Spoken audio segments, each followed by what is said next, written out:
If it was 1, then I would say fake. If it was 100, I wouldn't bother. If it was 200, I wouldn't bother. If it was 1,000 people involved, when is it a right time to buy Bitcoin?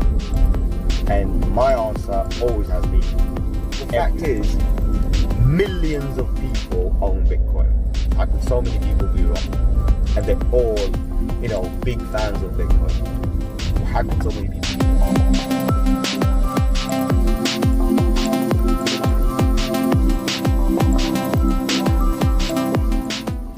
So, welcome back, guys.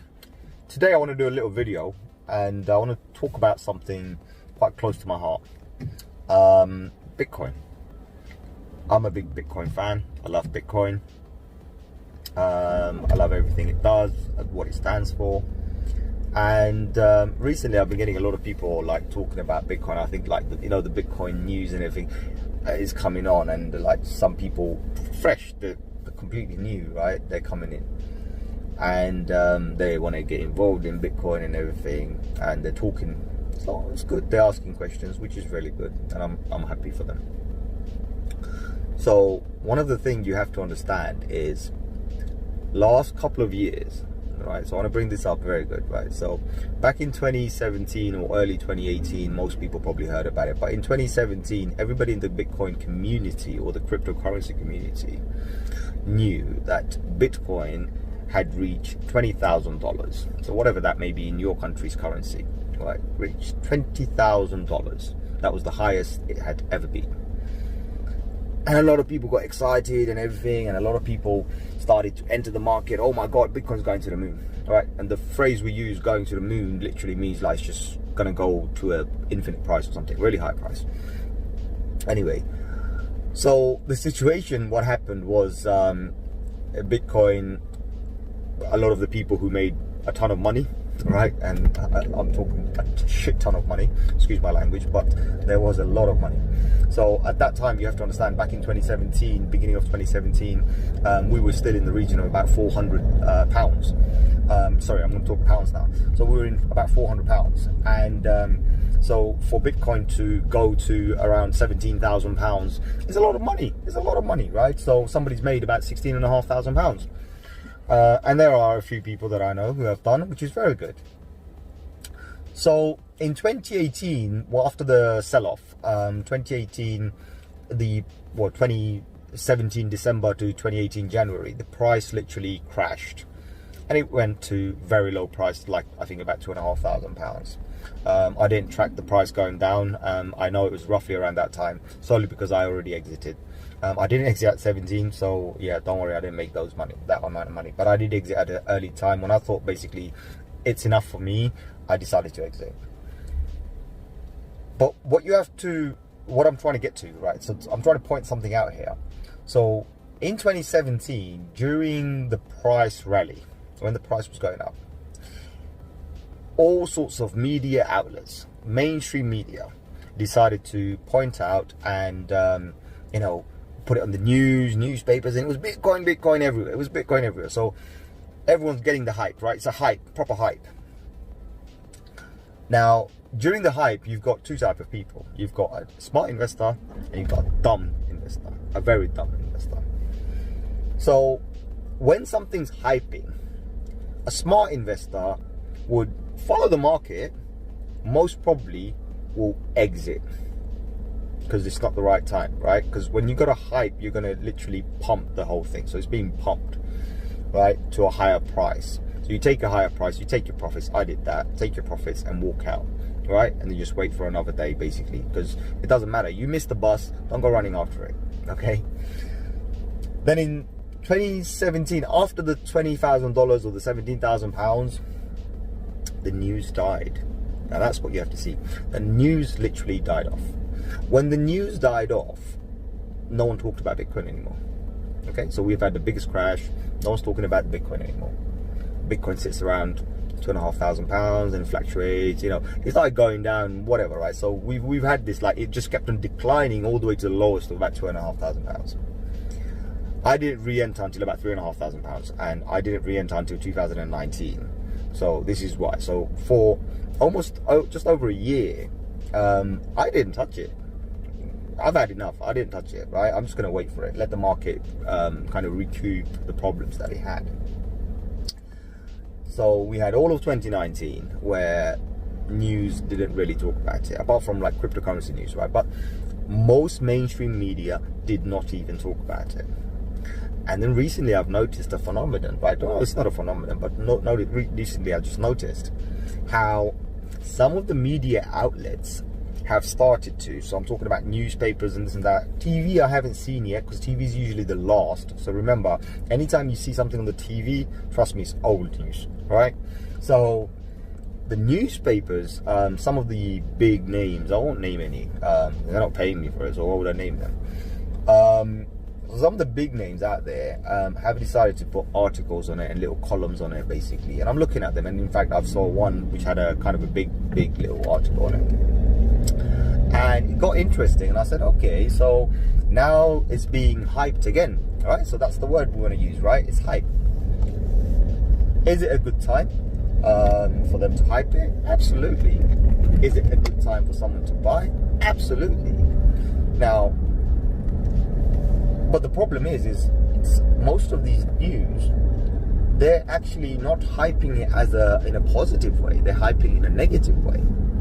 So again, the concept of a smart investor and a dumb investor comes in. So it's on the news, we're talking about it, everyone's talking about it. Hey, Bitcoin's going back to the moon, or at least $20,000 again, right? So anybody who buys now knows they're going to make a ton of money. Problem to that is what people have to understand. So there's good news and there's bad news. Good news usually ends up being very bad. Okay, so we have a rule. So whenever you got news, you buy the news. Whatever you do, you buy that news. Now, good news or bad news, you buy that. But what you find is the human psychology. Most people, when they hear news, they know it's only bad news, right? Because all the media outlets always talk about bad news, and very few talk about good news. Well, regardless what the news is, you buy.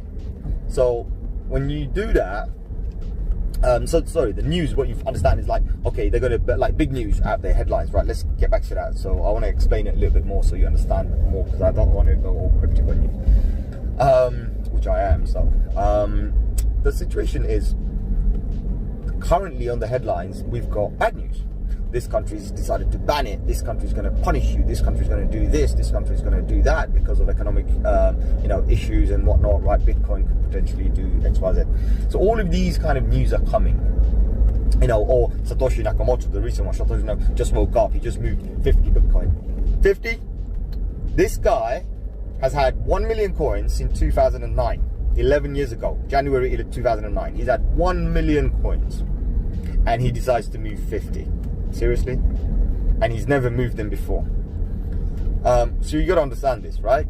Why would I move 50 for if I want to move my coins? Because moving 1 or 1 million is the same. Now we know you moved it, right?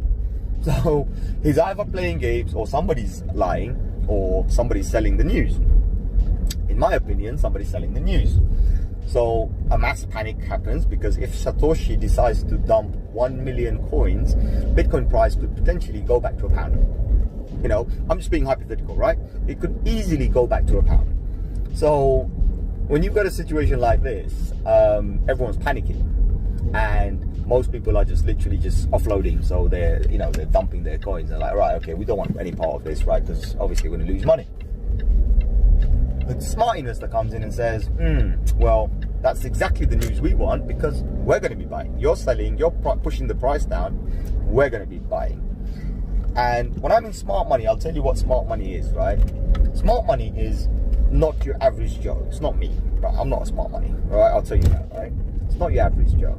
It's the banks, the corporations, the institutions, right? The hedge funds, the big investment companies out there. Those are the guys who are picking it up. And that's what people don't see, because they mostly tend to stay under the radar until something is wrong, right? So when a big bank or a banking institution does it, it's going to be under the radar, okay? And there are many out there who are buying hundreds, if not thousands of coins on a regular basis. So we know this, right? And one of the most biggest coincidences I found, and I've been observing since 2017, every time the market crashed, the biggest buyers, so the biggest players who are buying, are banks, or the banking institutions that I like to call them. So these guys, somehow, every time a bad news comes out, they're ready, right? Obviously, they got billions or millions of dollars or pounds or whatever you want to call it, at their disposal. So they buy. And I've noticed this, but one thing I've also noticed, they don't sell. So that's something to think about. They don't sell. And one of the things, because I do conspiracy stuff and this and that, or look, people call it a conspiracy. It's not. It's impossible to be a conspiracy because I'm just myself. I'm not doing it with anybody. So yeah, whatever you're gonna call it, but I call everything else a conspiracy. And this is the biggest conspiracy, right? So these guys buy the news, and then what they do is they sell the rumor, right? They will always go ahead, and any bad news there is, and they'll observe the market, and then they'll put billions out there, and they'll buy it. And then every now and then they will give some good news, and people start to jump in. Oh, there's some great news. Some governments just agreed. Some institution, whatever, right? They've just accepted it. It's become legal in some country, and this and that. Whenever that happens, you've got a big hype. Who do you think sell it to you during that big hype? Who do you think is selling the coins? It's the very same institutions that bought it for peanuts when they gave you a bad news. So you are non-stop exchanging money with them. So the banks are banking on you, literally, right? So, they buy from you for peanuts, so you've lost money. Someone somewhere has lost money, right? And then they sell it for whatever the price, when the price goes up, so they sell it. And again, you're the loser because you just bought it for that money. They haven't done anything, and they've made their money. Now, banks usually churn, right? And I'll use the word churn because that's what they're doing. They buy masses of Bitcoin, and then they sell them again for a very, very high price. And it's in circulation, so they're constantly making big margins. So as an investor, anybody who wants to invest in Bitcoin right now, my advice is very simple. Whatever you do, if you see some bad news, and you see more than 1, 2, 3 times of bad news, and you realize the market is now shifting towards a complete different direction. So what I mean by that is the market is now shifting and it's becoming lower and lower, where a lot of people are just dumping their stuff and just walking away with their cash. That's the right time to buy. All right, that's the right time to buy. I'll give you a good example of right time to buy. Big corporations out there, they don't put their eggs in one basket, right? So you gotta understand this, right? So they always have a financial advisor or financial somebody, right? Chief financial officer, right? So his job isn't just to manage the finances in the company. A lot of the time, his job is to also invest money for the company. So what these guys do basically, when you've got currently we've had a big pandemic, mega lockdown, whatever.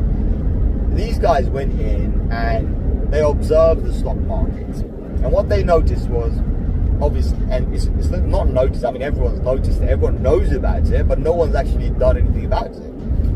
Is all the big airline companies, or all the big and small airline companies, all of them, the shares went down because people were just basically, there's no money coming in, so what's the point in leaving money there? They started dumping their shares, taking their cash out and walking away because there's no certainty when they're going to come back. They'd rather put that into some other kind of a company, i.e. Put it into vaccine companies and make money, because vaccine company shares were going up. So I'm not saying these guys are just cashing out because they shit their pants. No. They're cashing out because they know that something else in the market is going to become more valuable and is going to make them more money. So they pull it out from one stock and they put it into another. But that creates a big crash into that particular stock. So, for example, when it comes to airlines, when people decide to pull their money out of airlines, airlines lost money and the share prices dropped down. So when that kind of a situation happens, you know, of course they moved over to somewhere else. But now the share prices in wherever they moved up is being hiked up. Is it the right time for you to go in? Absolutely not, in my opinion. Absolutely not, right? Where should you be going? To the very same shares they left. So the airline companies, for example. So if I was you, I would now move over to the airline company because the share prices are low. And we know that once the airline companies start working again, because we're not going to be in this situation forever. I mean, you think we're going to be locked down forever? Absolutely not. Airplanes, everything are going to start running. And when they do, what will happen is the share prices will start going back up because people are now going to come in. And then another thing happens as well. So all these vaccine companies, they're making, right now, they're like churning billions, right? If those vaccine companies do not produce a vaccine, or if one of those companies come up with it, so it's a gamble, right? So you got, like, say, I'm going to give you an example. You got 10 companies producing a vaccine, right? And all 10 of them have their shares open. So you go and buy shares. Now you might buy in 3 and not the other 7, and someone else might do the same. What happens is one of those companies will be producing the vaccine, will be the winner, right? So whoever's with that company, his money's good. Whoever hasn't, people are going to pull out, right? So people are going to pull out of those ones. And then the money moves again, right? So the money comes out of all the others, all the rubbish, and now moves over to something else. Or, for example, the government says, we don't need a vaccine. You know, we don't need a vaccine because the virus just died off itself. It's just dead. It's just gone. Back to zero. There's no coronavirus. What happens then is you get a situation where everyone's now losing money. So everyone pulls out money and they go back to whatever's normal. So transport systems and this and that, oil, you know, all of those kind of like stuff. They will go in and they will pump their money in there. So whoever bought it when everybody exited and waited for that time for everyone to exit and bought it at the lowest price, theoretically, if not as a fact, will make more money right now on those shares, because when the smart money, right, remember the smart money who moved out, when they come back in, they will be basically pumping this now. So because you were at the bottom of the pile when you entered, and now they've come in and the prices are going up, potentially you could make a nice decent amount of money just because of that money moving. And remember, the smart money is very powerful because it's big money, all right? So we might be playing with a couple of hundred, you know, some people maybe a couple of thousand if they could afford it. I doubt if anyone's playing a couple of 100,000, right? Because a lot of people won't take that kind of a gamble. However, big corporations out there, they've got that kind of money. So they would definitely play that kind of a game. So something I just wanted to point out. So let's go back to Bitcoin now, right? So with Bitcoin, we know that we've got negative news currently. Negative news means the price goes down, which means it's the absolute correct time to buy. But you're going to say, well, hold on. What if the price keeps on going down? So I entered at a particular price and the price went down. What do you do? Well, what you do is, remember I said, you never put your eggs in one basket. Well, we use the same kind of a method. Say, for example, you've decided to invest £1,000. What I recommend is when you think the market is the lowest, you now go in and you enter every week. You keep it consistent, you know. You say, right, once a week, I'm going to be entering regardless what the price is, and the price goes down. You buy £100 per week. So you've got £1,000. So you've got 10 buys, basically. So you're going to play this for the next 10 weeks. And 10 weeks is a long time, trust me, right? The market moves around and changes pattern every 4 weeks. But anyway, 10 weeks is a long time. So you've decided to do that. You know, you've gone in and you're now putting £100 every single time you enter.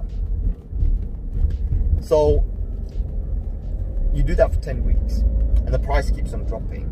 And I'm just going to make a theoretical number here, right? So I'm going to say the price originally was 1,000. So let's call it £1,000 per item, Bitcoin or whatever you want to call it, doesn't matter. So you've entered £100 when it was 1,000. You've entered £100 when it was 900. You've entered £100 when it was 800. You've entered £100 when it was 700, and so on and so forth, right? What you forget, what a lot of people like in the investment community, like not the main investment community, but the actually people who are quite new to it, what they forget is a very crucial fact. Is, say for example, we talk about Bitcoin. One Bitcoin is only worth one Bitcoin. It's always going to be worth one Bitcoin. So when the Bitcoin was 1,000, you paid 100. You bought 10%. But when the Bitcoin was 900 and you paid 100, did you still buy 10%? Well, no. I'm just going to roughly just say you bought 11%. So now, for £200, you got 21%. And so on and so forth, right? So if you keep on adding the percentage, right? What you'll notice is, you know, because the prices are going down, but you've been constantly buying, and it goes all the way down to 100. Now, your £1,000 at the time when the market was crashing now gives you more Bitcoin because you've been consistent, right? So the consistency is the key. Now, a lot of the people don't really understand that concept. They're like, well, the price is going down, so how am I making money? Well, you're not making money. That's definitely for sure. You're definitely not making money. But you're definitely making or keeping or generating or whatever you want to call it, right? You're accumulating more Bitcoin. That's the key, right? That's the one that everyone misses. So, you know, when the market's trending down, it doesn't matter, like, because when trending up means you get less percentage, right? So that's not that profitable. Yeah, you accumulate some whatnot, right? You end up seeing some profit, but your percentages are in reverse. So what it means is, say today you bought 10% and the price goes up by 10%, and tomorrow you're only going to be able to buy, you know, about 9% or so on and so forth. But it's in reverse when the market goes down, and that's the key. That's the one that everyone misses. You've got to buy more. So if I bought 10 times and each time I bought I got 1% more than the previous time, there's a lot, right? I could almost buy 2, you know, maybe 3, 4 for the same amount of money I was going to invest. And a lot of people don't understand this. So I'm not going to talk about 2, 3 because that's a lot, right? Bitcoin right now is a big price, but we're just giving you a rough estimate, right? But then when the price is at its lowest, right? So I'm the normal guy. Remember, we're the normal guy. We entered at 1,000 because we're normal, and it was at whatever price, and it came down to 1,000. We're the normal guys. But I've entered and I put £100, £100, £100. The market played for 10 weeks, and the price went down to £100. So I've literally lost £900, right? Or the positive way to think about it, I've just made more Bitcoin than I originally would have. Okay. But who do you think will enter at the lowest when it's there? With their billions? The smart money. Guess what you just did now? You just outsmarted the smart money by you entering at that kind of a stagnant way. So you've gone in, you know, 10 times. They've entered at the price of 100. They rallied the price back up to 1,000. So it's back up to 1,000. But what does your original 1,000 now? What is your original 1,000 valued at? How much money have you actually made, right? So that's the key a lot of people don't understand, is how much money is it possible for you to actually make from this. If you do the percentage maths, so say for example, you go all the way back to thing and you bought it for 100 or whatever, you can theoretically double your money just by playing with the smart money. So what I mean by with the smart money, I'm not saying playing with them as in like tag teaming them, no. You're playing with their emotions, because the investment market itself is all about emotions. Some people are very sentimental towards it, and some people are not, right? Which they normally refer to as bears and bulls, right? So a bull is one who loves it or will always support it and buy regardless what he wants the price to go up. He's a bull, right? And a bear is one that basically exits a lot. He's all about that small time profit. He's not about creating a market. He just wants to take his money and get out, right? So again, they're also known as market makers and market takers, right? So we leave that for another day. But more importantly, so we're talking about this now. You do the maths and you see you can technically double your money. And so think about this: in 10 weeks you lost 900, but in another 10 weeks your money is now in the same place. Do the maths and see how much money you make. So in 20 weeks, right? And 20 weeks is not a long time. 20 weeks, right? It's less than 6 months, right? 26 weeks is 6 months. So 20 weeks is like, what, 5 months? So in 5 months, you've doubled your money. Do you know any bank that does that? Do you know any stock that does that? Do you know anything that does that, actually? I don't. I haven't found one yet. I have looked. Most of them turned out to be scams. But Bitcoin for me, yeah, hasn't been a scam, and if it is, it's yet to be proven. But I've played that method, and so far I'm a happy guy. You know, I'm a happy guy. So yeah, it's very important that anybody who wants to invest in Bitcoin needs to really understand the concept, what it is, also understand the mathematics behind it, and really actually know Bitcoin itself. You know, a lot of people give you history about what Bitcoin is, and I'll also give you one as well if you want, but we don't need any of that. We know Bitcoin's been around for some time now, and we know people are playing it, like, you know, buying and selling and whatnot. If it was 1, then I would say fake. If it was 100, I wouldn't bother. If it was 200, I wasn't bother. If it was 1,000 people involved in it, I wouldn't bother. You know? But the fact is, millions of people own Bitcoin. How could so many people be wrong? And they're all, you know, big fans of Bitcoin. How could so many people be wrong? So that's the very important message out there. It's like, you know, follow the masses, absolutely, but you've got to be very wise about what you want to do with it and how you want to do it. But I always say, follow the market, observe the market over a certain period of time, watch it, and once you've understood how the market works, decide. Now, I have been asked quite a few times, when is it a right time to buy Bitcoin? And my answer always has been, every single day. You can buy Bitcoin every single day, and there is no such thing as a wrong time. But, so I would like to drop a big but there. There is something that you have to understand is buying Bitcoin at any time doesn't really matter. You can buy. How long do you want to stay in Bitcoin is a question. So do you want to be in Bitcoin forever?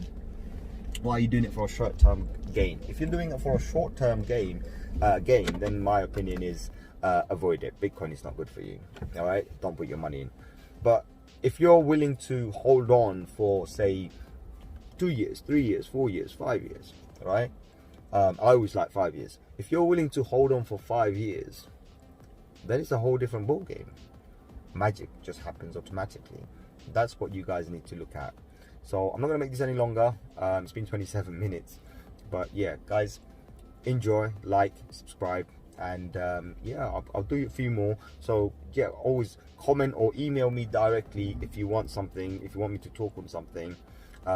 Unlimited subjects, any subject you can think of, talk about. I don't care who it is, right, what it is. If I don't know it, I'll research it. Most of them you'll find I know, and I can go right off the bat. I don't do scripts, I don't do none of that business. It's all in my head, right? So that's what the most important thing is. So yeah, like, subscribe, and I'll see you on the next one. Take care.